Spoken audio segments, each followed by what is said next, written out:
Tant le Père des cieux, nous sommes à tes pieds en train de te louer. Tu as mis ce jour à part pour que tes enfants cessent leurs activités et viennent t'adorer. Au nom de Jésus-Christ, nous savons que tu acceptes notre adoration. C'est le moment maintenant d'entendre ta voix nous parler. Que de grâce au Père, tu prédisposes le cœur de tes enfants par ton Saint-Esprit. Fais que rien, absolument rien ne vienne les déranger pour qu'ils entendent ta voix. Et à ton enfant, accorde la sagesse de ton Saint-Esprit pour que ta parole puisse être prêchée. Au nom de Jésus, nous te prions. Amen. Le message de ce matin a pour titre la condamnation qui sauve. La condamnation qui sauve. Bien-aimés frères et sœurs, chers amis, beaucoup des hommes de droit qui se sont penchés sur la question, que ce soit dans l'Antiquité, que ce soit au cours de notre ère moderne, ils sont unanimes à reconnaître que c'est le procès le plus infâme de l'histoire, pourtant tenu dans le pays ayant bénéficié du système juridique le plus important et le plus avancé jamais établi à cette époque. Il s'agit du procès qui a conduit à la condamnation de Jésus de Nazareth par les autorités religieuses juives en Israël. Et quand on parle de la loi, quand on parle de système juridique, le prophète Ésaïe lui-même l'a fait remarquer parce que Ésaïe, en Ésaïe 42, verset 21, lui a déclaré « Dieu a voulu, pour le bonheur d'Israël, publier une loi grande et magnifique. » Mais cette loi dictée par Dieu et transmise par Moïse après la sortie d'Égypte, où cette nation a connu les pires injustices qui soient, cette loi a été bafouée par les rabbins qui étaient tellement jaloux de la prédication de Jésus qu'ils ont décrété que Jésus devait mourir. C'est ainsi que Jésus a été arrêté de nuit sur le mont des Oliviers par une troupe à la solde des principaux sacrificateurs et des anciens du peuple. Jésus a été arrêté de nuit. Selon Matthieu 26, versets 47 et 50. Jésus a été conduit chez Caïphe, le souverain sacrificateur d'alors. Matthieu 26, verset 57. Et puisque la domination romaine ne laissait pas aux Sanhédrins la faculté d'exécuter les condamnations à mort, il leur fallait de ce fait mettre au compte de Jésus des actes qui furent considérés comme des délits par les Romains, puisque Israël était sous la domination romaine, et en même temps trouver une accusation qui justifia sa condamnation aux yeux des Juifs, aux yeux du peuple juif. Dans un premier temps, ses ennemis de Jésus ont voulu l'accuser d'avoir violé le sabbat pour porter la population à approuver leur forfait. Mais ils ont dû abandonner puisque le caractère des œuvres de Jésus en ce jour, c'est-à-dire les miracles et les guérisons que Jésus faisait, ferait que la population se retourne contre eux. Ils ont acheté de faux témoins pour accuser Jésus d'avoir provoqué des rébellions et de s'être efforcé d'établir un gouvernement indépendant afin qu'il soit condamné par les Romains. Mais là encore, pressés de questions, ils ont dû se rétracter puisque leur témoignage était vague et contradictoire. Matthieu 26, versets 59 et 60. Depuis d'ailleurs, même leurs espions ces hommes que les principaux sacrificateurs, les rabbins, avaient mis pour guetter Jésus, même ces espions reconnaissaient que le Sauveur ne disait rien dans ses enseignements qui étaient de nature subversive par rapport aux autorités romaines. Par ailleurs, Jésus, au début de son ministère, avait utilisé un langage prophétique figuré pour annoncer sa mort et sa résurrection lorsqu'il disait « Détruisez ce temple, en 3 jours, je le relèverai ». Jean 2, verset 19. Jésus parlait du temple de son corps, mais les Juifs, donnant à ces paroles un sens littéral, les avaient appliquées au temple de Jérusalem. C'était donc la seule chose, parmi toutes les déclarations du Christ, dont les prêtres pouvaient se servir contre lui. Ils espéraient obtenir un avantage en falsifiant ces déclarations. Vous savez, en effet, les Romains s'étaient intéressés à la reconstruction et à l'embellissement du temple, en sorte que toute parole de mépris à son sujet provoquerait donc leur orgueilleuse indignation.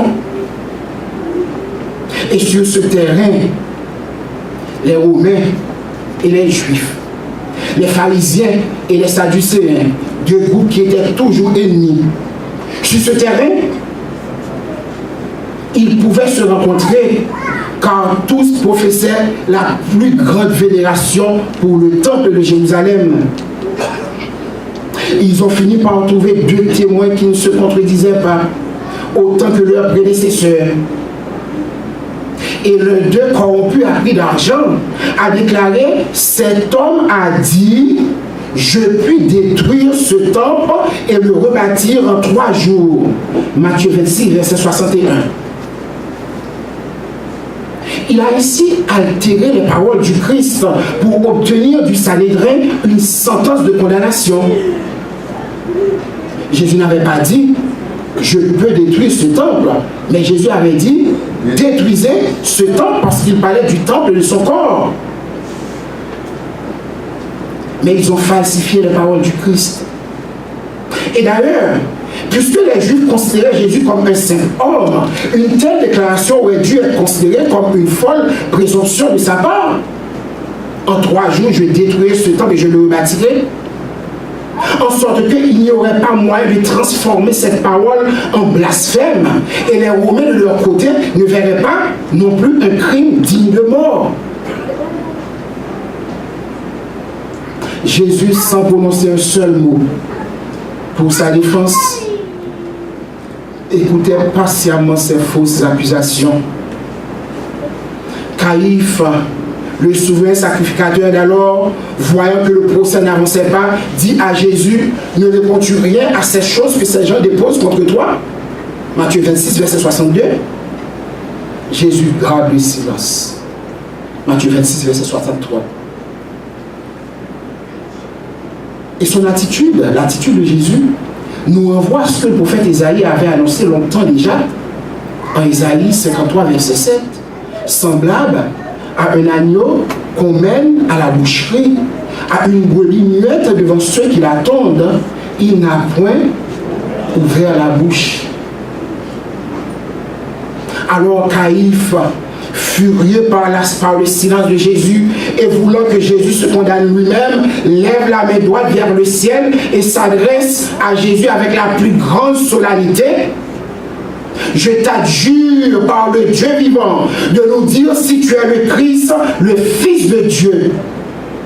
Matthieu 26, verset 63.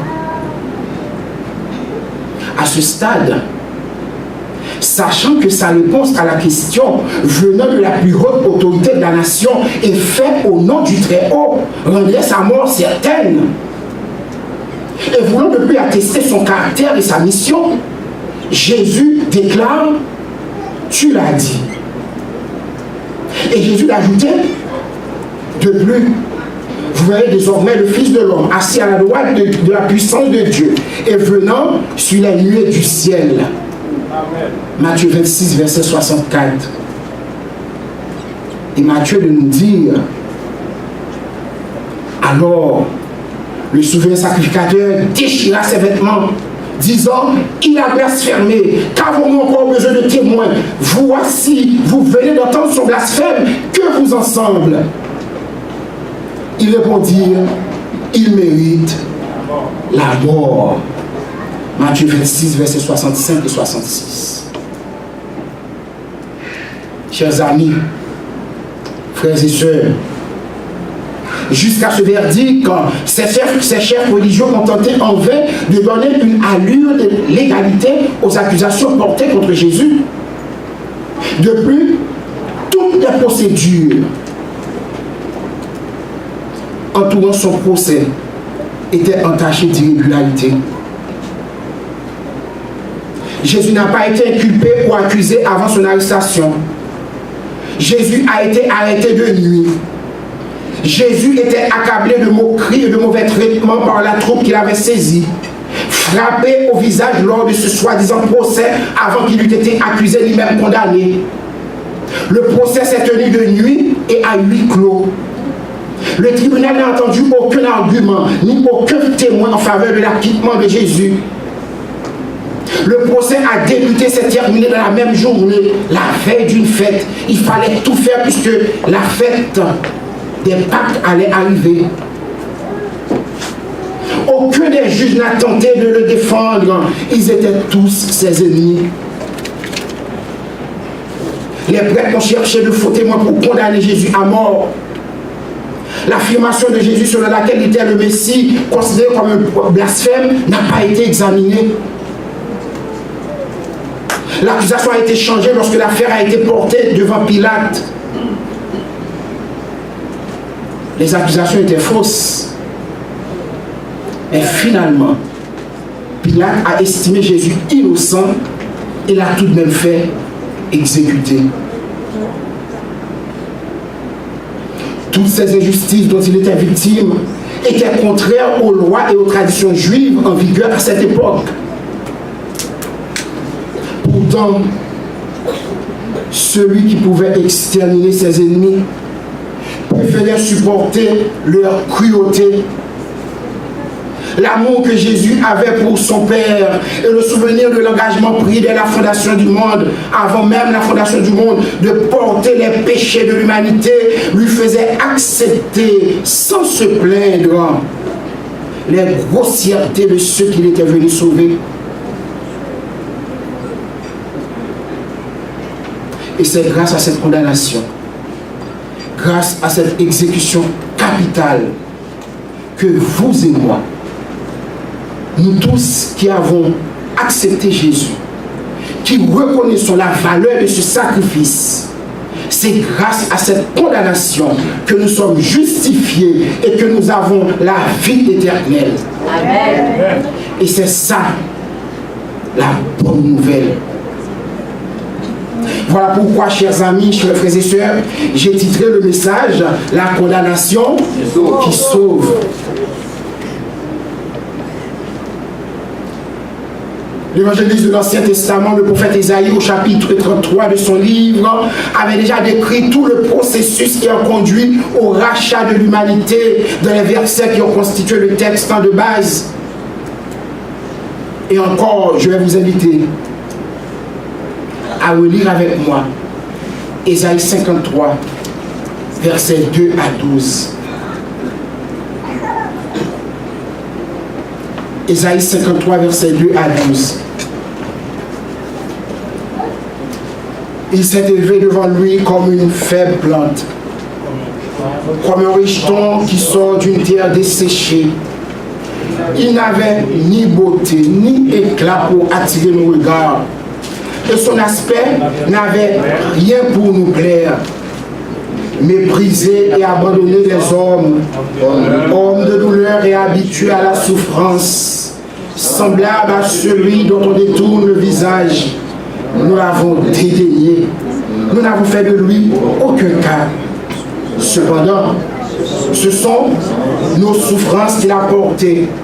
C'est de nos douleurs qui s'est chargé. Et nous l'avons considéré comme puni, frappé de Dieu et humilié. Mais il était blessé pour nos péchés, brisé pour nos iniquités. Le châtiment qui nous donne la paix est tombé sur lui. Et c'est par ses meurtrissures que nous sommes guéris. Nous étions tous errants comme des brebis. Chacun suivait sa propre voie. Et l'Éternel a fait retomber sur lui l'iniquité de nous tous. Il a été maltraité et opprimé. Et il n'a point ouvert la bouche. Semblable à un agneau qu'on mène à la boucherie, à une brebis muette devant ceux qui l'attendent. Il n'a point ouvert la bouche. Il a été enlevé par la voix de sa génération. Qui a cru qu'il était rejeté? L'Église ne dit pas avec moi. Il frappé pour les péchés de mon peuple. On a mis son sépulcre parmi les méchants. Son tombeau, qu'il n'y eut point commis de violence et qu'il n'y eut point de fraude dans sa bouche. Il a plu à l'Éternel de le briser par la souffrance. Après avoir livré sa vie en sacrifice pour le péché, il verra une postérité et il prolongera ses jours. Et l'œuvre de l'Éternel prospérera entre ses mains. À cause du travail de son âme, il rassasiera. Par sa connaissance, mon serviteur justifiera beaucoup d'hommes et il se chargera de leurs iniquités. C'est pourquoi ça part avec les grands, il partagera le butin avec les puissants, parce qu'il s'est livré lui-même à la mort et qu'il a été mis au nombre des malfaiteurs, parce qu'il a porté les péchés de beaucoup d'hommes et qu'il a intercédé pour les coupables.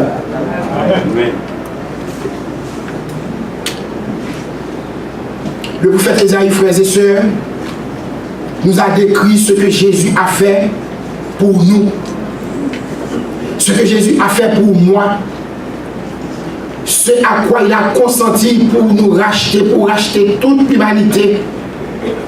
Il a mis le salut, la vie éternelle à la portée de toute l'humanité par sa mort. Il s'est oublié. Il a laissé son trône. Il a laissé l'adoration pour venir jusqu'à nous, pour prendre sur lui nos péchés. Il a pris nos péchés auxquels il n'a pas participé, pour nous donner sa justice à laquelle nous n'avons pas droit. Il a pris la mort que nous devrions connaître comme salaire de nos péchés, pour nous donner la vie dont il est le détenteur, la vie à laquelle nous n'avons pas droit. La vie que nous avons perdue par nos transgressions. Ce Jésus que le tombeau n'a pas pu retenir est ressuscité. Et maintenant le salut est proclamé en son nom, et en son nom seul est mis à la portée du monde entier. Amen. Mes frères et sœurs, posons-nous la question. Chers amis, posons-nous la question. Est-ce qu'on pouvait tuer Dieu? On ne pouvait pas tuer Dieu.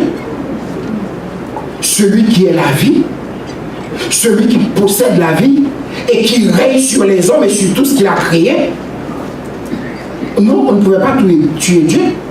Il a dit dans Jean 3, verset 16, car Dieu a tant aimé le monde qu'il a donné son Fils unique, afin que quiconque croit en lui ne périsse point,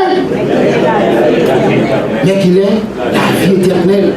Dieu a donné son Fils unique. Et le prophète Ésaïe nous a rendu ça encore beaucoup plus intéressant, parce que Ésaïe nous a décrit ce Fils unique, qui il est. En Ésaïe 9, verset 5, il est dit, car un fils nous est donné, on l'appellera admirable, Père éternel, Dieu puissant, conseiller, prince de la paix. Ce Fils unique de Jean 3, verset 16, nous comprenons effectivement que c'est Dieu lui-même. Donc Jésus, c'est Dieu qui s'est fait homme pour mourir à notre place. Et voilà pourquoi Jésus a dit dans Jean 10, verset 17, que je vous demande de considérer avec moi, Jean 10, verset 17 et 18. Jésus a dit, le Père m'aime parce que je donne ma vie afin de la reprendre. Et au verset 18, personne ne me l'ôte, mais je la donne de moi-même. J'ai le pouvoir de la donner et j'ai le pouvoir de la reprendre. Tel est l'ordre que j'ai reçu de mon Père.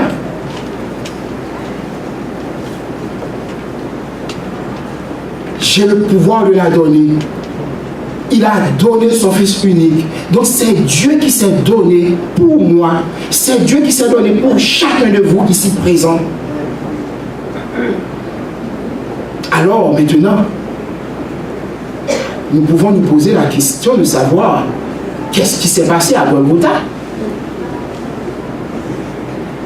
Matthieu nous dit dans Matthieu 27, versets 45, 46 et 50, vous allez considérer ces versets avec moi. Matthieu 26, versets 45, 46 et 50.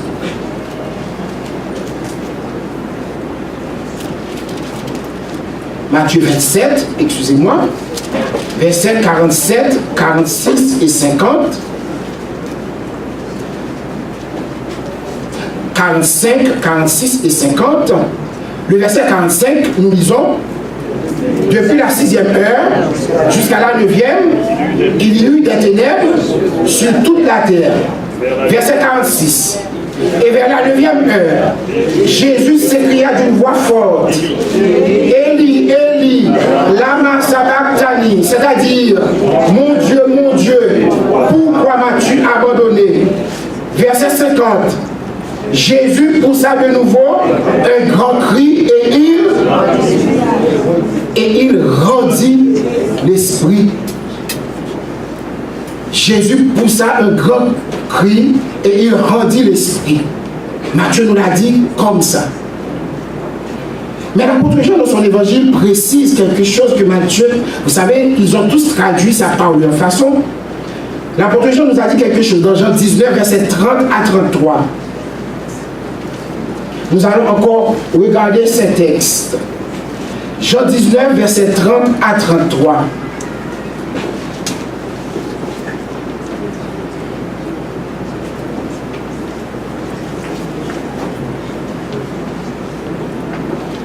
Jean 19, versets 30 à 33. Nous lisons: quand Jésus eut pris le vinaigre, il dit: tout est accompli. Et baissant la tête, il rendit l'esprit. Dans la crainte que les corps ne restassent sur la croix pendant le sabbat, car c'était la préparation, et ce jour de sabbat était un grand jour, les Juifs demandèrent à Pilate qu'on rompit les jambes aux crucifiés et qu'on les enlevât. Les soldats vinrent donc et ils rompirent les jambes au premier, puis à l'autre, qui avait été crucifié avec lui. Verset 33. S'étant approché de Jésus et le voyant déjà mort, ils ne lui rompirent pas les jambes.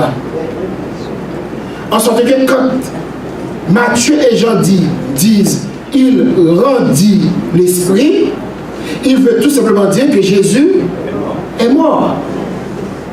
Donc Jésus est mort de par lui-même. Car Dieu a tant aimé le monde qu'il a donné son Fils unique afin que quiconque croit en lui, il est mort de par lui-même. Alors, frères et sœurs, chers amis,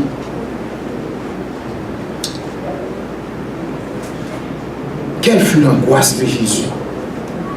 Qu'est-ce qui a brisé son cœur? Puisque, nous l'avons lu, il est mort, il s'est donné. Qu'est-ce qui a brisé son cœur? Ce ne sont pas tant les mauvais traitements qu'on lui a infligés tout le long du procès. Ce n'est pas la lourde croix qu'il a dû porter le long du chemin. Ce ne sont pas les coups de phlagroum. Le phlagroum, je vous dis en passant, c'est l'instrument dont on se servait autrefois, un fouet à manche courte, portant plusieurs lanières épaisses et larges, munis à quelques distances de leur extrémité de balles de plomb ou d'os de mouton. Les lanières coupaient la peau, cependant que les balles ou les osselets imprimaient de profondes plaie confuse, excusez-moi. Il en résultait une hémorragie non négligeable, un affaiblissement considérable de la résistance vitale du condamné. Voilà ce que c'était le sacrifice, le supplice de la croix. En sorte qu'à chaque fois qu'on on frappait le condamné, les os de mouton enlevaient sa chair. Mais je dis, par contre, ce ne sont pas les coups de flagroum qui lui coupaient la peau et imprimaient des plaies dans sa chair. C'est pas ce qui a brisé le cœur de Jésus. Ce ne sont pas les clous qui l'ont percé. Ce n'est pas la coupe de vinaigre auquel il a goûté. Non, ce n'est rien de tout cela. Mais ce qui a brisé le cœur de Jésus, c'était de sentir la gravité du péché dont l'homme a cessé d'apercevoir l'énormité en se familiarisant avec lui. Nous nous familiarisons avec le péché. Jésus qui voit ça déjà, ça lui brisait le cœur. C'était la consternation qui remplissait son âme en pensant à l'effroyable manifestation de la colère de Dieu, la colère que Dieu éprouve contre le péché. C'était le ressentiment de l'angoisse que tout pécheur devra éprouver quand la grâce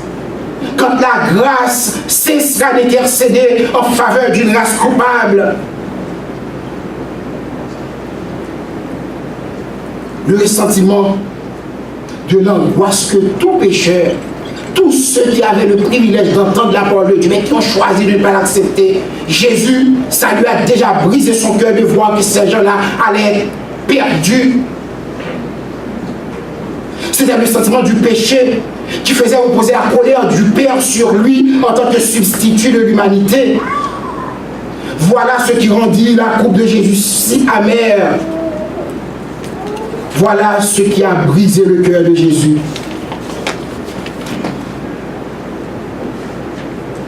Frères et sœurs, chers amis,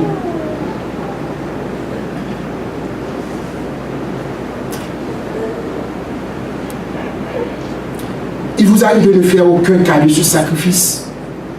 Membre d'Église, il vous arrive de ne faire aucun cas de ce sacrifice par votre façon de vivre, tandis que vous êtes lavé dans les eaux baptismales qui symbolisent le sang coulé à la croix. Vous vous êtes fait baptiser, mais pourtant votre vie, membre d'Église, n'est du tout pas en conformité avec Jésus qui s'est donné pour vous. Hélas.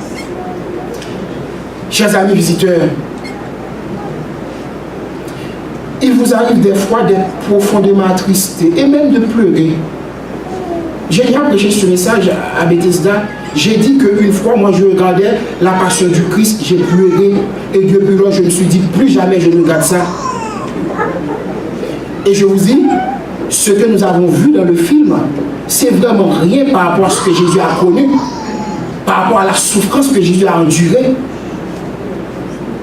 Il vous arrive de pleurer, chers amis. Il vous arrive de vous sentir triste devant les atrocités impensables qui ne sont qu'un reflet de ce que Jésus a réellement subi pour nos péchés. Mais pourtant, jusqu'à aujourd'hui, certains d'entre vous ont fait peu de cas de lui. Certains d'entre vous ont fait peu de cas de sa loi, les 10 commandements. Amen. Et d'autres l'ont totalement, entièrement rejeté.